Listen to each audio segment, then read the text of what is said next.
Alright, so the iced tea has completely cooled, or the tea, I should say, has cooled, and I poured it into the pitcher. So, what I'm going to do now is take the mushroom and the little bit of liquid that I have reserved from the last batch and just dump it right in. And as you can see, now it's sinking to the bottom. Now, sometimes it sinks to the bottom, sometimes it floats. If you're lucky, what will happen is it will stay right there on the bottom, and a new mushroom will form on top. Unfortunately, that doesn't always happen for me. Usually, after a day, it'll come back up to the top, or sometimes it just stays up here the whole time. And instead of forming a new mushroom, it'll just turn into one large mushroom up here. But in that situation, what I do is when I'm finished with it, I take the big mushroom out after it's fermented, and I cut the mushroom in half, and then I just put the other half in here with some liquid. So there you go, you have two mushrooms. And I should have mentioned, this can actually be stored in the refrigerator for a very long time. I've had them in there for months, and they keep just fine. If you have it in a closed container like that, you just want to make sure every once in a while you open it up and let it have a little bit of air in there. So, what I'm going to do now is take that cloth that we were talking about, and I'm just going to drape it right over the top, like so. And okay.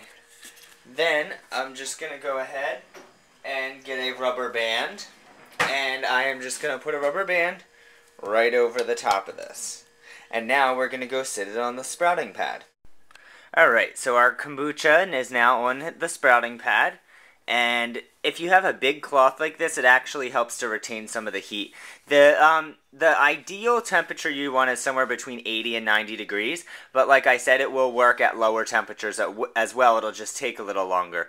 And here's a chamomile one that I've been having go on here for about, I would say about 5 days at this point. And as you can see, the mushroom is kind of right at the top in that guy. And that one's still going. So after about 5 days, what I would do is remove the top. And the way you can tell if something's wrong with it is that it will actually look like mold in there. So you'll definitely be able to tell if something's wrong with it. The other thing that you want to do after 5 days is go ahead and just dip a spoon in there, a clean, sterilized spoon, because again, we don't want to contaminate the kombucha, and you want to taste it. Now, the taste should be slightly sweet, but acidic. It should have a very acidic, almost vinegar-like taste to it, but it will also be slightly sweet. So don't be afraid if it's slightly sweet, but you don't want it to be too sweet, because like I said, what the point of it is for it to eat up all that sugar. So if you taste it and it tastes sweet and you don't taste that acidic, the acidic vinegar-like flavor, then it's probably not ready yet, and I would check it in a couple of days. Let it go 2 or 3 more days and then check it again. So once it's all finished, I'll show you what we're going to do. And once it's all finished, we are going to put it into bottles. Now, obviously, these ones came from the grocery store, but I saved the bottles because they're really good for, because they're glass, they're good for putting it in, but you can put it in any glass container. Glass is best because you don't want it to leach any chemicals or anything into there because of the acidity of the kombucha. But you want to make sure these are sterilized, again, hot soapy water, completely dry.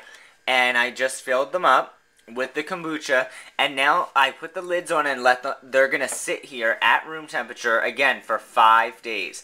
And the reason we do this is it's actually edible at this point. You can drink it right now, but it won't have a fizziness. So what we do is, and like I said, it'll have that acidic taste. So what we do is let them sit for 5 days, and during that 5 days, the CO2 will build up in here, so it will help for it to get a fizzy flavor, kind of, or a fizziness to it, just like the ones in the store.